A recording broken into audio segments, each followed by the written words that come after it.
Once you escape, Tenpenny will take off on a fire truck, with Sweet running after and hanging on from the ladder on the back. You'll give chase for a while, avoiding the firebombs being tossed into the streets, until you need to catch Sweet when he starts losing his grip.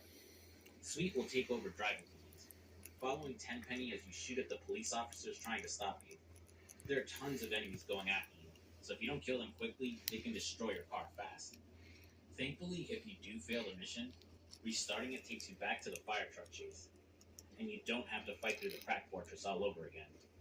Eventually, Tenpenny will end up losing control of the fire truck and crashing off a bridge, ending up on Grove Street.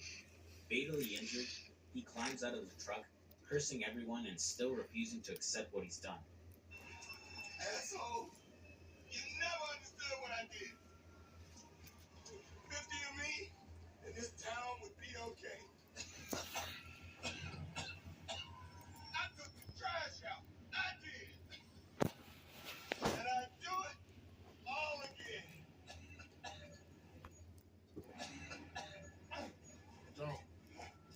Don't do it, man. It's wrong.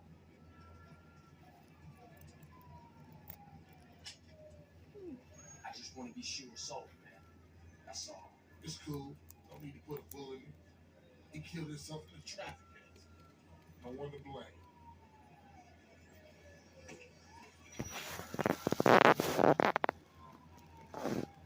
See you around. Off.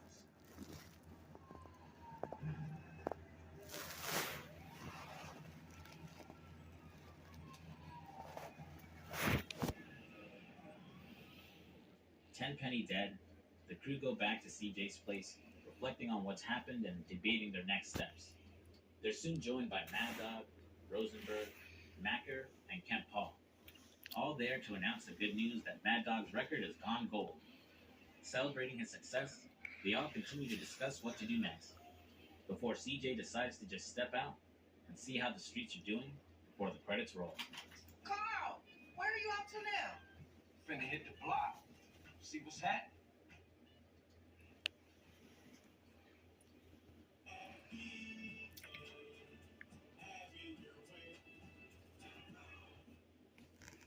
And that was Grand Theft Auto San Andreas. Christ, where do I even start? I think it goes without saying that I completely forgot how massive this game is, considering how long this video is. This game is the culmination of everything that was built up in the previous two games. We have a massive open world that easily eclipsed any other game at the time of its release. One that felt alive with various locations that just invited player exploration. And thanks to the internet still being new around its release, allowed for all kinds of stories and myths to be born regarding what could possibly be hidden in the game. A combination of being able to swim and all these new vehicles like the jetpack or the hydrojet removed any hassle of exploring this huge world.